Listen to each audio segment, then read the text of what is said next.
ప్రియమైన సహోదరి సహోదరులారా, ఈ యొక్క ప్రత్యేకమైన కృతజ్ఞత ప్రార్థనను ఏర్పాటు చేయాలని మన మధ్య ఉన్నటువంటి వీరేంద్రకు ప్రేరణ కలిగినది.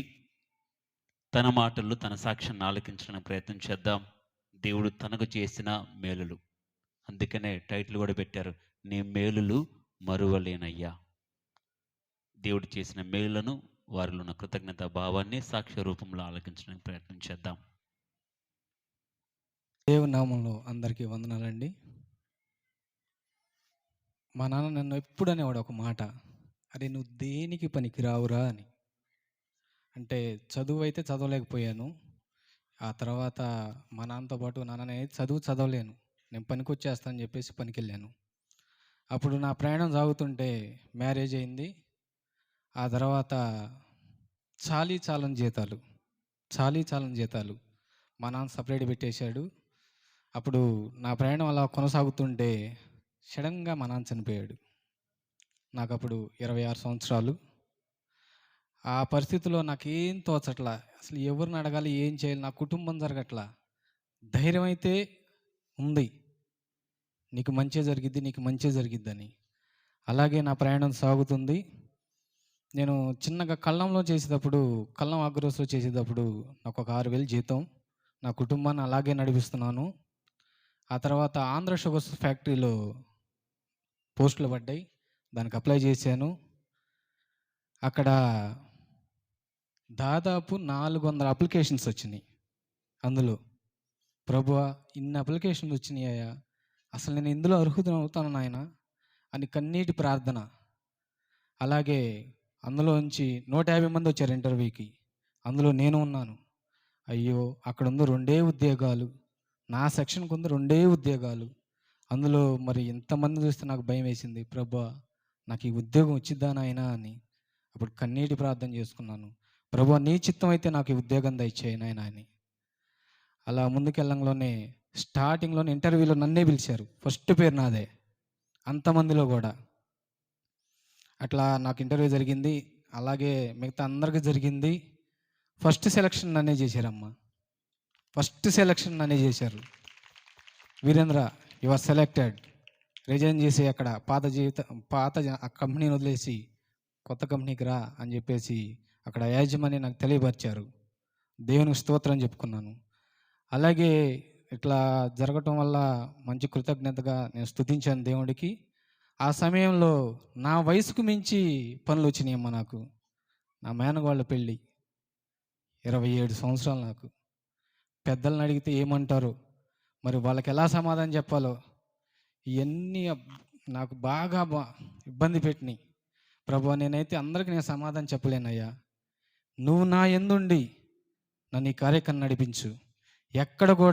నేను ఎక్కడ కూడా తగ్గకూడదు నాయన.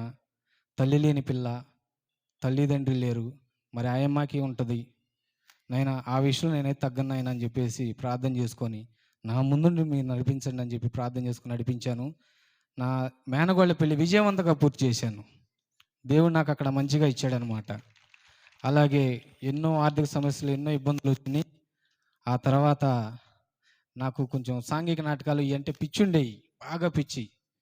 ఆ టైంలో వాళ్ళు సాంఘిక నాటకాలు అట్లా అట్లా అంటున్నారు, నా మనసు ఘోషిస్తుంది, అయ్యో నీకు ఇన్ని హెల్ప్ చేస్తున్నానే నేను, నువ్వు ఇంకా లోకమైన ఆటలకి చేస్తున్నావా అని నా మనసు నన్ను హెచ్చరించేస్తుంది. ఇక ఆ టైంలో నేను నిర్ణయించుకున్నాను, ప్రభువా నీకు వ్యతిరేకతగా నేను ఏది చేయను నాయనా, నాకు వద్దు నాయనా ఇదని చెప్పేసి నేను నా మొదలు నిర్ణయించుకున్నాను. నాయన నిన్ను స్తుతించడానికి, ఘనపరచడానికి నేను దేవాలయంలో నా వంటూ చిన్న పాత్రగా నేను ఏదో ఒకటి చేయాలని చెప్పేసి నిర్ణయించుకున్నాను నాయన.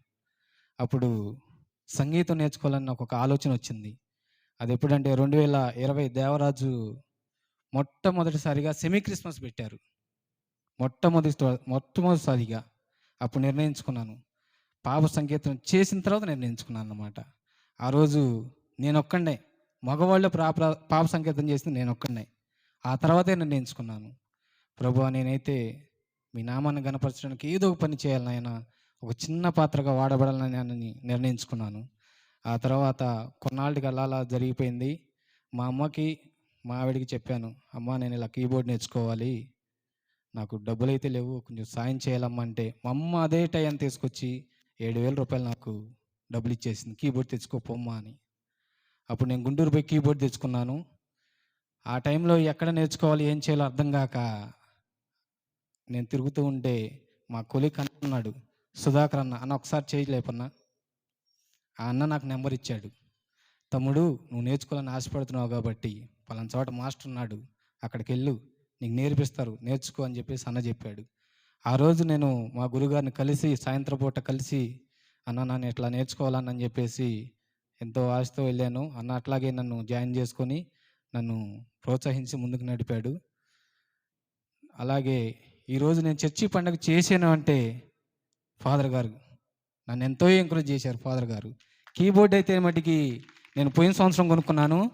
నాయనా, కీబోర్డ్ ఇంట్లో పెట్టుకుంటే అది దేనికి పనికిరాదు, రా నీకు వచ్చింది చేయి, అది అట్లా అని చెప్పేసి చెప్పారు.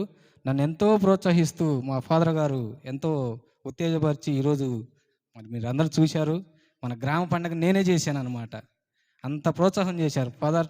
Thank you father, thank you. ఈ చిన్న సాక్ష్యాన్ని దేవుడు దీవించును గాక.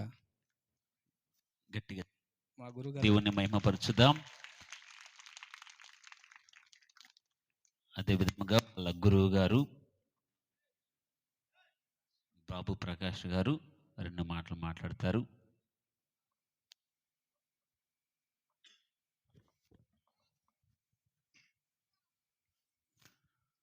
ఇక్కడికి కూడి వచ్చిన పెద్దలు, ఫాదర్స్, గనులైన వారికి మరి ఎంత ఘనంగా ఈ కార్యక్రమం జరిగింది. మరి ఇక్కడ కూడి ఉన్న పెద్దలకు మరి నా హృదయపూర్వకమైన వందనాలు. కూడి వచ్చిన మీ అందరికీ, చెల్లెళ్ళకు, మరి అన్నలకు, పెద్దలకు అందరికీ నా హృదయపూర్వకమైన వందనాలు. అయితే ఈ అన్నలు చెల్లెళ్ళని ఎందుకు అన్నానంటే, నాకు దేవుని పిల్లలే అన్నలు చెల్లెళ్ళు ఎలా అయ్యారంటే, మాది ముస్లిం కుటుంబం అన్నమాట.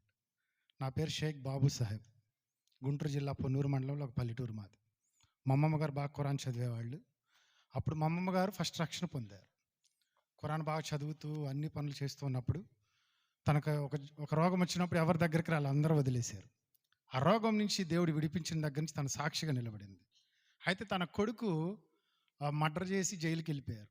ఆయన ఉరిశిక్షకి వెళ్ళిపోతాడు అన్నప్పుడు ఆమెకు ఎవరూ లేరు, అవతల అంతా డబ్బున్న వ్యక్తులు. కానీ మోకరించి ప్రార్థన చేసేదంట కోర్టు ఆవరణంలోనే.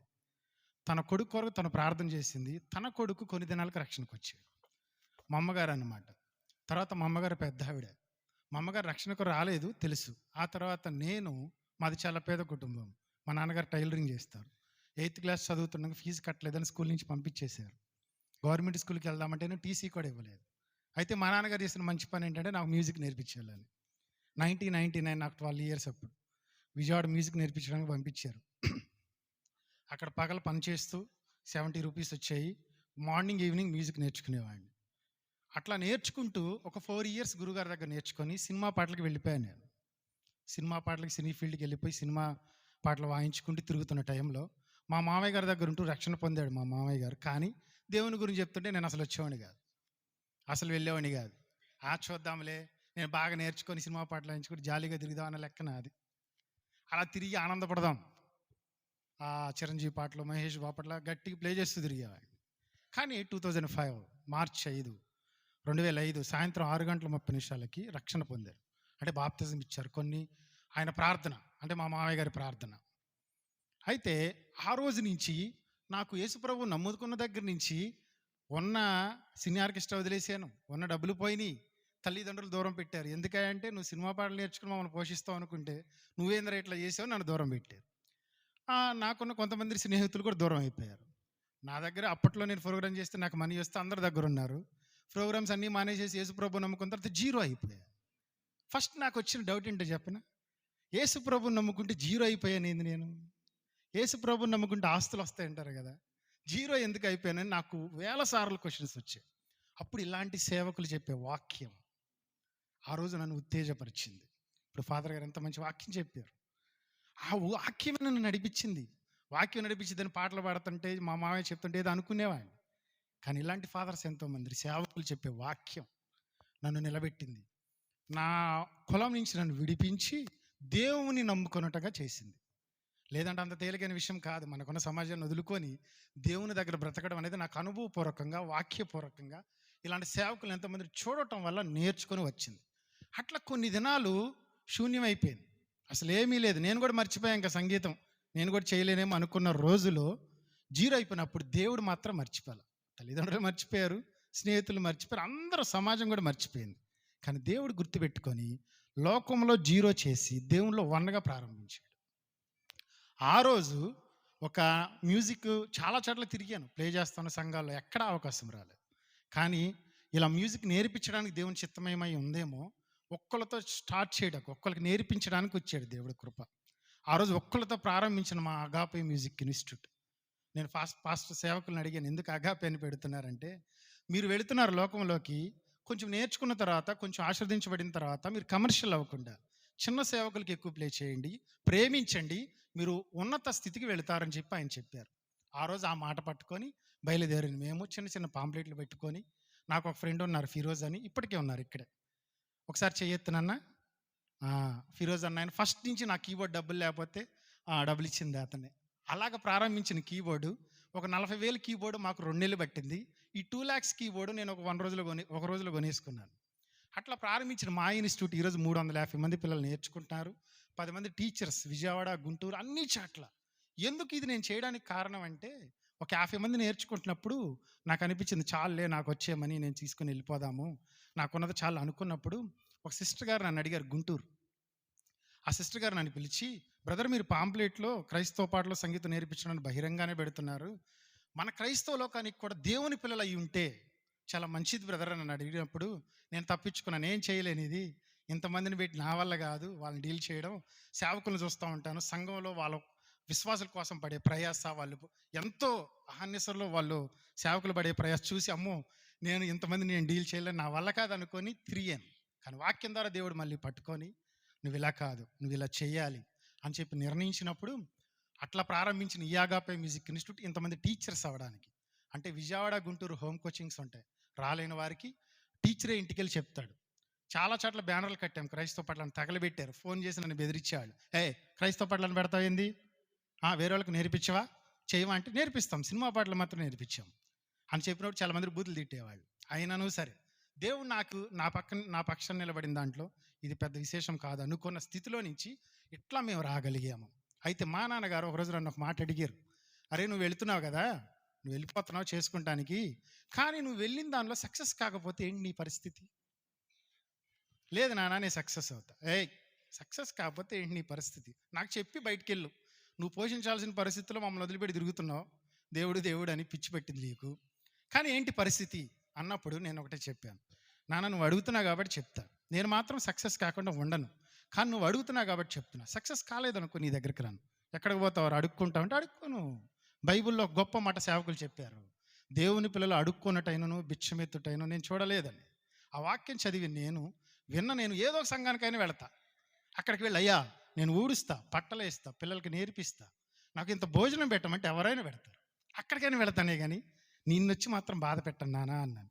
అట్లా మొదలైన మా నాన్నగారు ఈరోజు బాప్తిజం తీసుకున్నారు, మా అమ్మగారు బాప్తిజం తీసుకున్నారు, అందరం కలిసి ఆదివారం మందిరానికి వెళతాం. మా చర్చిలో నేను ఎప్పుడైతే కీబోర్డ్ వాయించడం మొదలుపెట్టానో ఆశీర్వదించబడటం కూడా మొదలుపెట్టాను.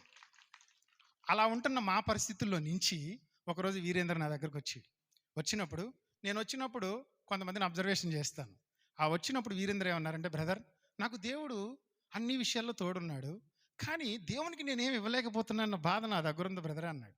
సరే ఖచ్చితంగా నేనైతే నేర్పిస్తానయ్యా, నువ్వు ఇలా నేర్చుకోవాలన్నా. నేర్చుకునే ప్రయాణంలో తనకు చాలా ఆగిపోతానేమో అనుకున్న స్థితిలో కూడా వచ్చారు. అప్పుడు నాకు చెప్పిన మొట్టమొదటి మాట ఏంటి చెప్పనా, మా ఫాదర్ గారు నాకు చాలా సపోర్ట్ ఉన్నాడు, నాకు తండ్రి లేడు కానీ నాకు తండ్రిగా ఉండి ఆయన ఎన్నో విషయాల్లో బలం. నాకు ఇప్పుడు మా నాన్నగారు ఉన్నారు, ప్రతి విషయంలో ఆయన దేవుడు నమ్ముకున్నాడు కనుక బలం. కానీ వీరందరికీ బలం మా ఫాదర్ గారు నాకు ఎన్ని వేల సార్లు చెప్తాడో అన్ని వేల సార్లు నేను విన్నాను. ఏదైనా ఉందనుకోండి వచ్చి దేవునికి స్తోత్రం అలా వచ్చి నాకు చెప్తుండేవాడు. అలాంటి ఆయన ఈరోజు నిలబడి నేర్చుకొని కంపెనీ కూడా మానేస్తానన్నప్పుడు నాతో చెప్పాడు, ఫాదర్ గారికి చెప్పండి, ఫాదర్ గారికి చెప్పుకొని ప్రార్థనతో మరి నా దగ్గరకు వచ్చి ఇలా మానేస్తున్నా బ్రదర్ ఏంటి అంటే, ఖచ్చితంగా నేను కూడా ఇలానే వచ్చానయ్యా, దేవుడు నాకు ఈరోజు ఎంతోమంది దేవుని పిల్లల్ని ఇచ్చాడు, నా వాళ్ళు కాదు, దేవుని పిల్లలు ఈరోజు ఎంతోమంది నా పక్షాన్ని నిలబడి, ఒకవేళ నా మ్యారేజ్ అయ్యి ఒక 1 మంత్ అవుతుంది. ఆ మ్యారేజ్కి మినిమం ఒక 700 మంది దేవుని పిల్లలే వచ్చారు.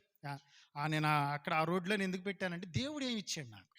నన్ను ఏమడిగారంటే, యేసుప్రభు నమ్ముకున్నందుకు నీకు డబ్బులు ఇచ్చారా, లేదా ఏమైనా డబ్బులు వస్తే నన్ను అడిగారు.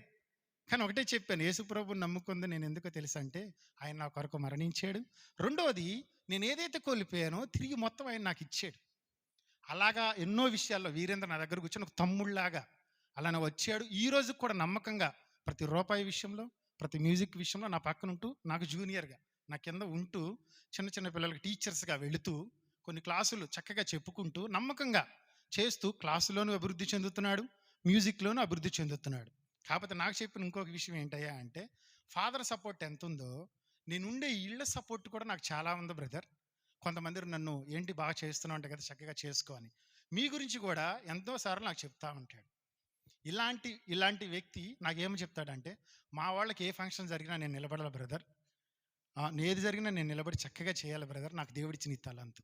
అందుకే మా ప్రయాస కూడా ఏంటంటే, మీరు ఎవరైనా మ్యూజిక్ నేర్చుకోవాలనుకుంటే ఖచ్చితంగా మన ఇన్స్టిట్యూట్ దేవుడు అవసరమైన వారికి దేవుని ఆత్మీయ పాటలు, ఆర్కెస్ట్రాలు కావాలంటే మేము చిన్న సేవకులకి ఎక్కువ వెళ్తాం. పెద్ద సంఘాలకు వెళ్తే 4,000-5,000 నా ఒక్కడికే ఇస్తారు బైబిల్ విషయం వాడికి. కానీ మేము వెళ్ళేది ఎక్కువ చిన్న సేవకులకు. బ్రదర్ మేము 1800 ఇస్తాం, పదండి, 2000 ఇస్తాం పదండి. ఇలాంటి ఆటల్లో కూడా వీరేంద్ర కూడా. ఎందుకు వీరేంద్ర అంత ప్రయాసపడతావు నిద్ర లేకుండా? లేదు బ్రదర్, మా ఫాదర్, నా తండ్రి నన్ను నమ్మాడు, నేను వెళ్ళాలి కాబట్టి నేను ఉండాలి అన్నారు. అలాగే దేవుని నేను నమ్మానండి. చక్కగా ఇలాంటి సేవకులు నా కొరకు ఎంతోమంది ప్రార్థన చేసిన వాళ్ళు ఉన్నారు. నేను ఆశీర్వదించబడ్డాను. వీరేంద్ర కూడా నడుస్తున్నాడు. ఇంకా మీరు కూడా మన ఇన్స్టిట్యూట్ గురించి ప్రార్థన చేయండి, వీరేంద్ర గురించి కూడా ప్రార్థన చేయండి. ఖచ్చితంగా ప్రార్థన చేసి మా ఇన్స్టిట్యూట్ని, మరి వీరేంద్ర ఫ్యామిలీని కూడా మరి మీ ప్రార్థనలు గుర్తుపెట్టుకొని, మీ ప్రార్థన సపోర్ట్ మాకు ఖచ్చితంగా కావాలి. ఖచ్చితంగా మీ కొద్దిపాట్ల దేవుడు ఆశీర్వదించండి.